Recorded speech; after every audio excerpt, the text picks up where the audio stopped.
तो अगर एनडीए की बात की जाए और इंडिया की बात की जाए तो आपके हिसाब से कौन है जो जनता के बीच जाने वाला है? नाम डालने से, नाम रखने से इंडिया इंडिया नहीं हो जाएगी। ऐसे भी मेरा देश भारत है और इतिहास गवाह है कि पहले से मेरा देश भारत ही है और भारत रहेगा और है और रहेगा। तो इंडिया नाम रखने से कोई और पार्टी 17 या 24 से पार्टी इकट्ठा हो जाने से कोई जनता पे हमारे को असर नहीं पड़ेगा। जैसे उनकी शादी नहीं हुई है, अभी बच्चे हैं और हमेशा आँख मारने का स्टाइल उनकी अभी नहीं जा रही है और वो हमेशा आँख ही मारेंगे और उसके सिवाय कुछ कर नहीं पाएंगे।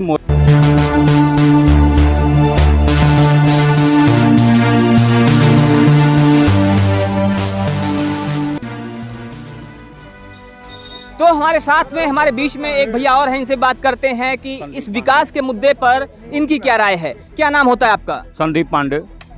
संदीप जी हमारे साथ में और हम इनसे बात करते हैं विकास के मुद्दे पर। अभी चुनाव आने वाला है, अगले 5-6 महीने बाद फिर से चुनाव होने वाला है जो कि लोकसभा का है और प्रधानमंत्री चुना जाना है। तो आपके हिसाब से इस बार का चेहरा या इस बार जो जनता है, जनता के बीच में कौन सा चेहरा होगा जो प्रधानमंत्री के रूप में आ सकता है?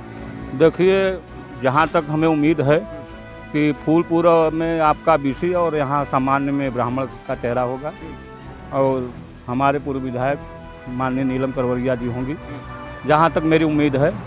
बाकी जो पार्टी निर्णय लेगी उसमें हम लोग रहेंगे। तो इनका कहना है कि नीलम करवरिया जी यहाँ पे चेहरा होंगी। अच्छा, अगर बात की जाए मोदी जी की और बाकी जो अलायंस है, बाकी जो गठबंधन है, तो अगर एनडीए की बात की जाए और इंडिया की बात की जाए तो आपके हिसाब से कौन है जो जनता के बीच जाने वाला है? नाम डालने से, नाम रखने से इंडिया इंडिया नहीं हो जाएगी। ऐसे भी मेरा देश भारत है और इतिहास गवाह है कि पहले से मेरा देश भारत ही है और भारत रहेगा और है और रहेगा।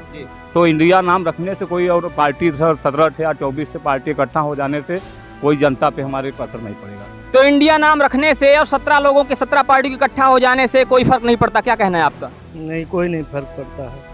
इंडिया नाम रखने से कोई मतलब नहीं, भारत तो भारत ही रहेगा। अच्छा, आपके हिसाब से एक तरफ राहुल गांधी अपने गठबंधन के साथ में हैं, एक तरफ नरेंद्र मोदी जी की पार्टी है अपने गठबंधन के साथ में, तो कौन सा चेहरा, या अगर ये पूछा जाए कि कौन सा नेता सबसे बेहतर आपको लगता है? मोदी जी।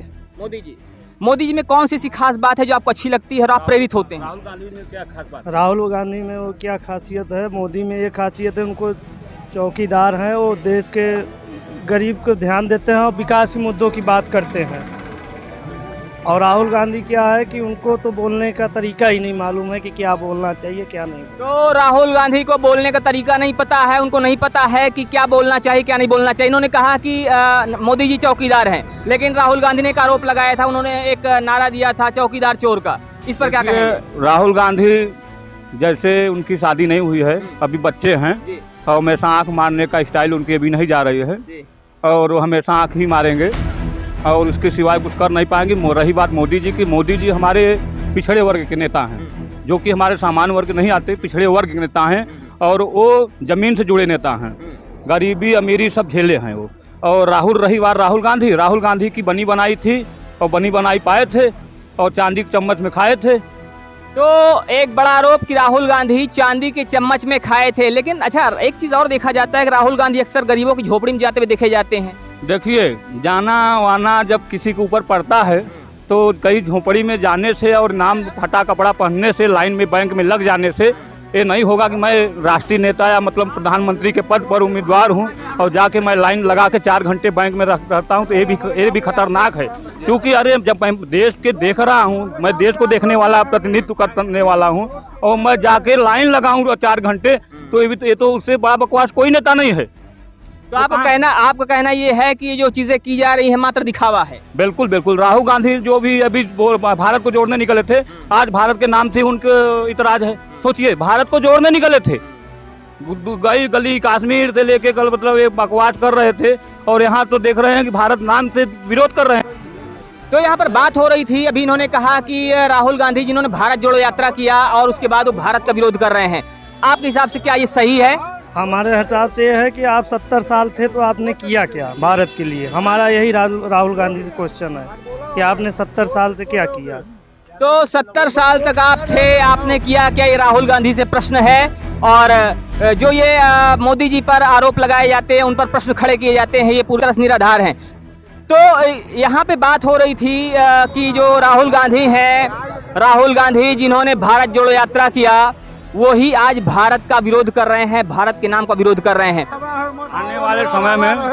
आने वाले समय में जैसे हमें दिख रहा है, हमारे जनता का जनाधार जो है आगे चल के हमारे प्रधानमंत्री योगी जी होंगे और उससे अच्छा कोई देश चला नहीं पाएंगे। अभी मोदी जी हैं और मोदी जी तोड़ के कोई ऐसा नेता नहीं है अभी।